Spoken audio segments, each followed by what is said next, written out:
ways that I can find elk. You know, the critter's worth cash money when skinned.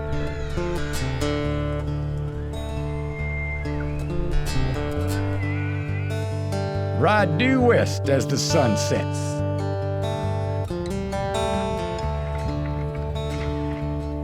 Turn left at the Rocky Mountains.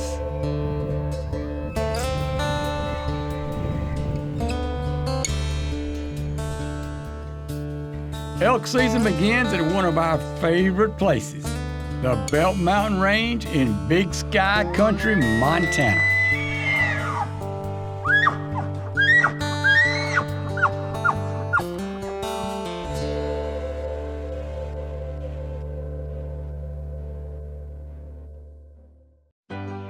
Hello, I'm Will with Primos. All these hunts are exactly as they happen. There's no fancy edits, there's no stage scenes. The calling you're going to hear is excited calling, but all these hunts are as they actually happen, and that's why we call it the truth about hunting. When the truth began in 1987, we had no idea where this journey would take us. 30 years later, we're still having fun. Welcome to Primos Truth About Hunting.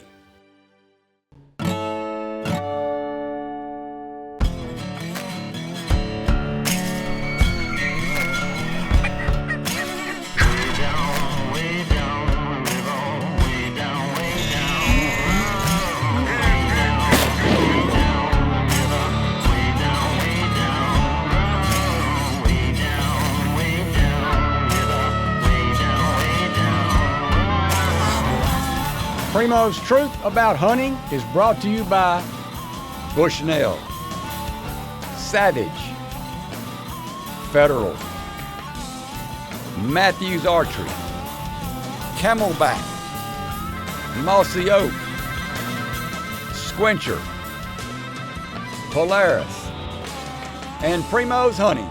Speak the language.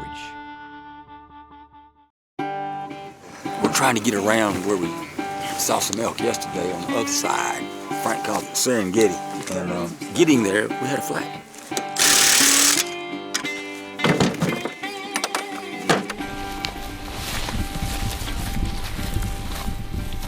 We saw 3 really great bulls back this way. The wind was wrong, so we've come all the way around hoping to intercept them. Jack, why you do that? You hold that in my face. You ready? I'm checking the wind. Look it. I've been wind checked. Snowing? Yeah, I've been wind checked.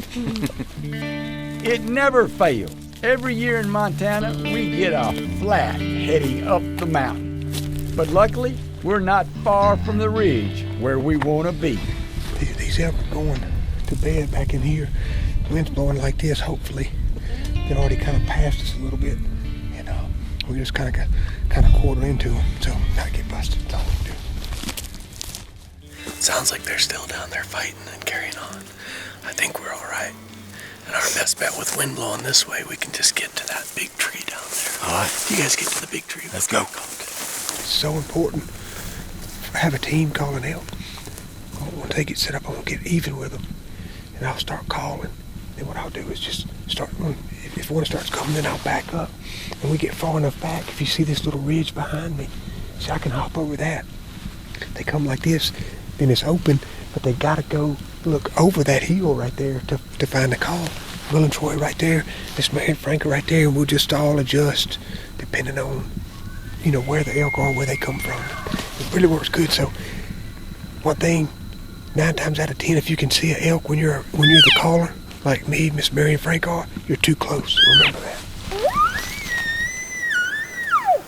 With the wind in our favor, we're set up and waiting for the herd as they come up over the ridge top.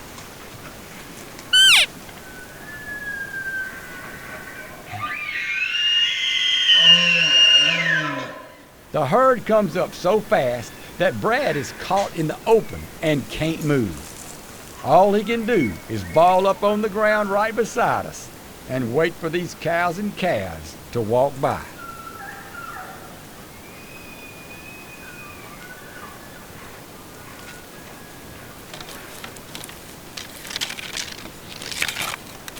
There's several nice bulls in this herd. We're hoping the wind holds true, and one will come close enough to check out our calling and maybe give us a shot.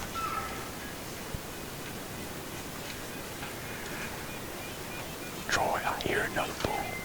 He's right on the other side of the ridge. I see him.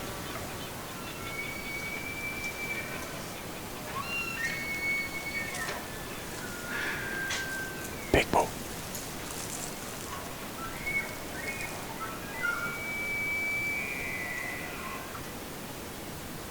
He's running that other bull. Yeah.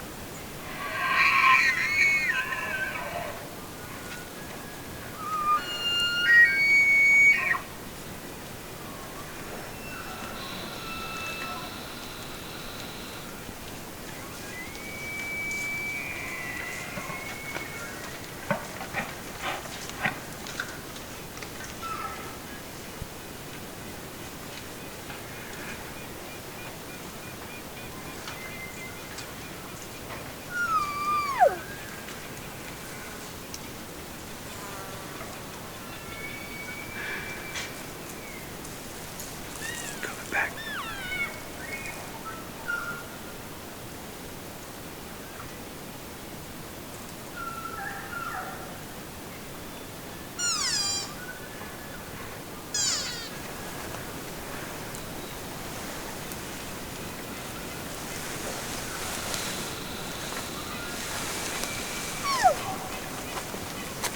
Got him.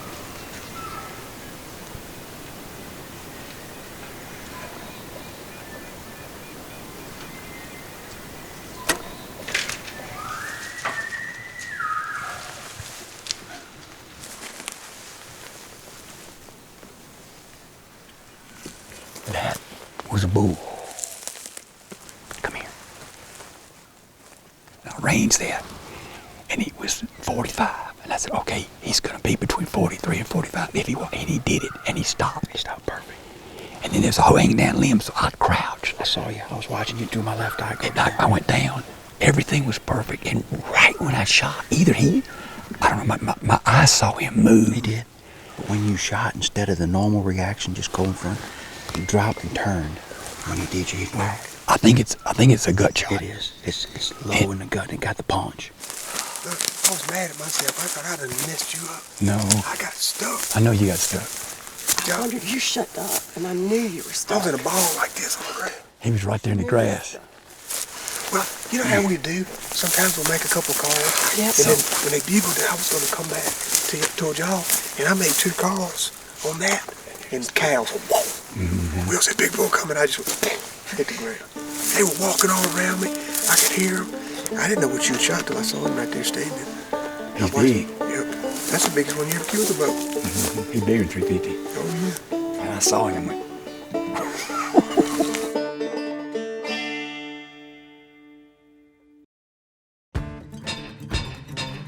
This segment of The Truth is brought to you by Height Spot Quivers, Black Gold, and Ripcord.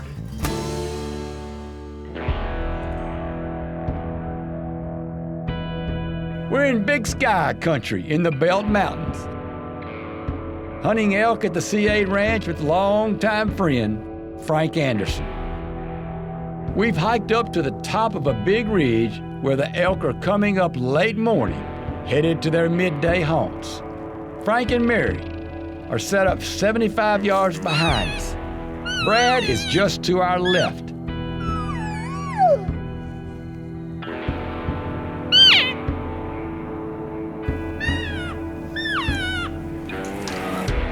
With several bulls in this herd, we finally get one of them to come and check out our calling on the edge of the ridgetop.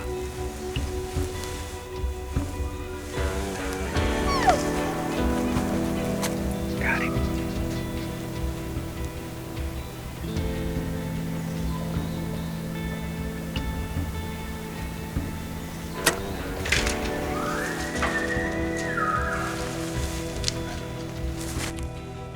everything was perfect. And right when I shot, either he, I don't know, my eyes saw him move. He did.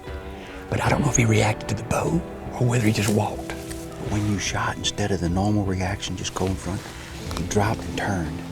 I think it's a gut shot. It is. It's low in the gut and got the punch. Yeah. I didn't even know he was still there because I was in the ball with my head down. You're laying down over to the left of him right there. In the brown grass. All that. And you can see where the arrow, I mean, that's exactly what my eyes, and I saw his body start to move, and I saw the arrow arcing toward him. I told Troy as soon as I shot, I saw the arrow in flight and saw him moving forward. Where were you aiming at heart? I'm aiming. The arrow should have hit him right here. Okay, I'm gonna let this right here and see where it hits. Yeah, he's already turning. Amazing. Tomorrow morning, 24 hours. I got him marked right the last place I saw him. We'll walk to there and we'll line up with gorgeous bull tomorrow morning. That's a fine arrow. Yeah. Tomorrow morning, we go look.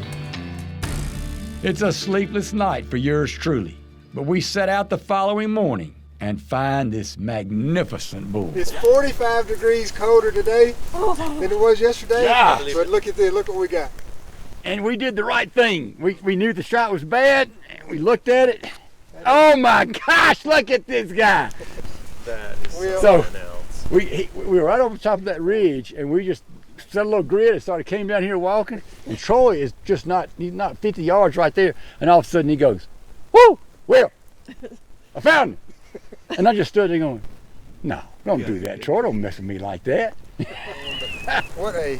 You know, when you make a shot like that, no matter whether you made the bad shot, whether you hit a limb, no matter what the deal is, this is how you handle it. You wait 24 hours for that kind of hit. But if we'd have come down here 8 hours after you shot and jumped him, been gone, we'd have never found him. Never found him. He wouldn't have stopped for miles, probably. He's big. He's sure big. That's your biggest bow kill, isn't it, Will? Oh yeah, this is the biggest kill, period. Well, congratulations. You've been chasing these boys around these hills for a long time. This is a CA monster. He is. Not as good as they get around here. We some lucky guys right here, you know it?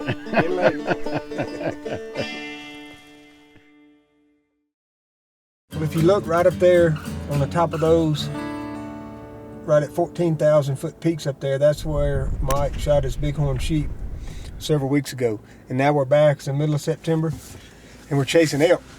And there is elk on the edge of that stuff all the way down here in this valley where we are right now, near the camp.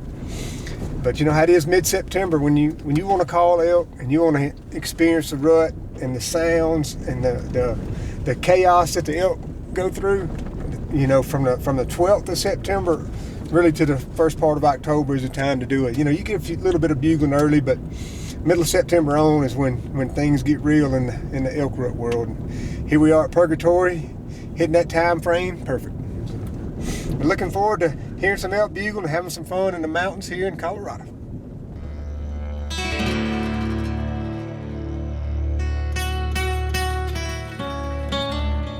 The Rocky Mountains of southern Colorado.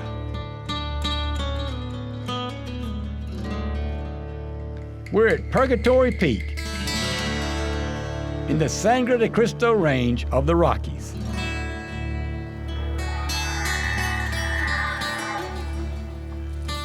A beautiful landscape of firs, aspen groves, high altitudes, and plenty of bugling elk.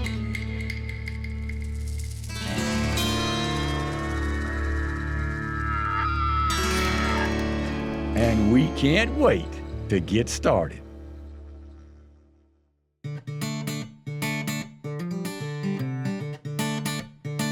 As always on the Purgatory, we're hunting with ranch owner and friend Mike Williams. Over the next 3 days, he and Brad have a whirlwind of encounters. Big bull Ben, following that cow.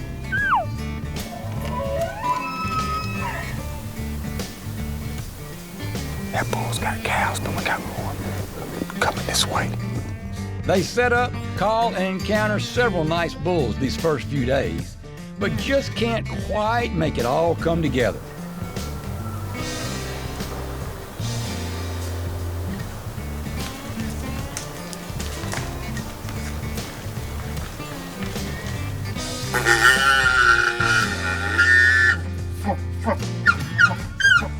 Let's just keep going up. More coming. lot of bulls down in the meadows. Let's go check up high as well. The guys go up high into sheep country and see a lot of elk. We're close to timberline now. Let's just keep the wind good and keep moving in on them. And even one bull just about gets in Brad's lap.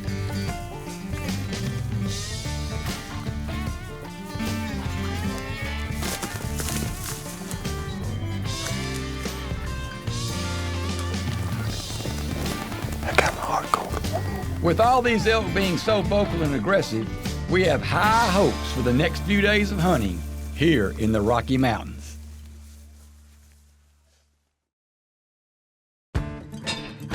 Closed captioning for The Truth provided by Gold Tip Arrows.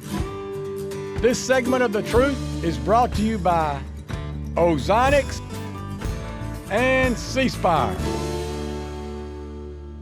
Well, today is September 20th, and we're getting toward the peak time of the rut. We're in southern Colorado, and yesterday the wind was blowing 40 and 50 and just really made it a tough day. We heard a few bugles, but couldn't make anything happen. But today is calm, sunny, cool, so, man, they ought to be going nuts. So we're about 20 minutes before daylight, so we're headed out. We're actually hunting not far from the camp here.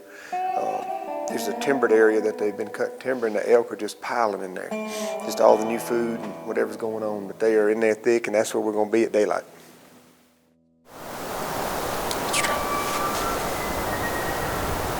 We've located a bull just below us near one of the many meadows in the high country. Now we have to make a move to get to the meadow's edge before we start calling.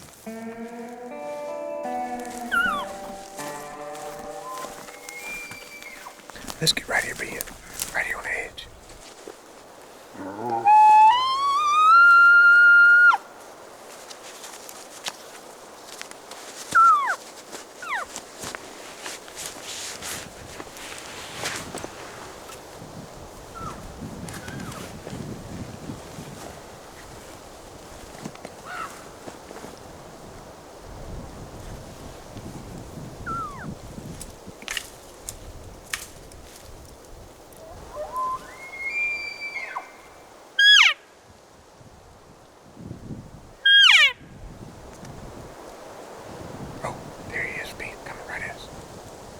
This bull is close.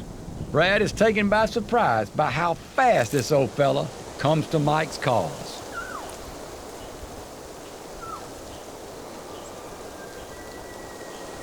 Older bull. He's looking for Mike.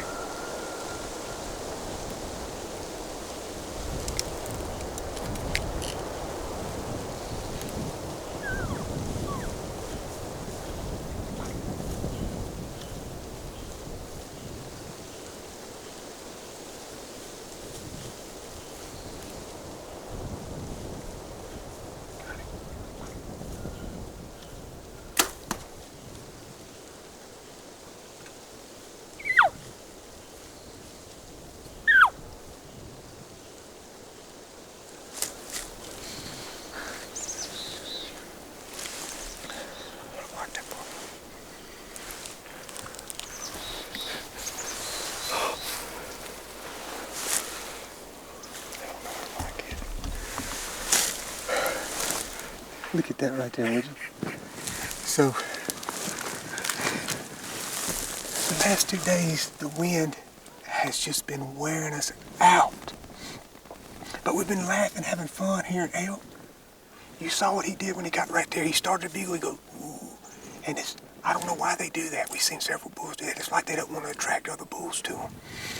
My biggest thing, when the elk are kind of quiet, I think when you're calling elk, then we need to be kind of quiet. And when they're loud, then I like to be loud. And he came perfect. Right when we first got here, Ben heard him bugle. Yeah. And we got set up, he bugled again, and then it got quiet. See the little opening right there? I saw an elk walk across the opening. Couldn't tell if it was a bull, cow, or anything. And then you called and you started bugling, and he bugled one time about 80 yards from the edge right there. I was just like this right here, And I didn't do it when he was still, but when he was walking, I just eased it straight back, just real slow. He was walking and looking toward me. Well, he was looking right through here. Yeah. He was looking for you, and I just did it ever so slowly, just right at him like that. Perfect. And then I just kept it on him, and I just followed him, and he turned broadside right there. It couldn't been no better. Well, Yeah. When he bugled, you knew he was coming. He was interested. Yeah, that was good. Thank you. Because I think he was. Oh, Thank you, Mike. Oh, thank you. Oh, just right here. That's real. You know, when I first saw his body, I was like, oh my goodness, his body was huge. You know, we had that bull come in the first morning, just right on top of us, and then we snuck in here, kind of the same area. Had this boy come in. And being in these mountains and hearing these elk, and of course we've been fighting the wind. It's been driving us nuts the last couple of days, but It's pretty special. it really is. And he just came so perfect. And we talk about it all the time, but having a caller like you did, because if I would have been the only one sitting by that pine tree calling, he'd have come to the edge of this little meadow and stopped and want to see that. But he did stop. He stopped for a minute, and then you made a sound down there, and you broke a stick, and you made a cow call, and here he comes. And you're like, oh yeah, they're down there. So it's just, I can't tell people who want to go archery hunting for elk how important it is to bring a buddy with you. Just to do what we did this morning. And now I get to call for you, so I had just as much fun calling as I do hunting. But that's pretty special right there. Fun times, Mike, fun times. Thank you, sir.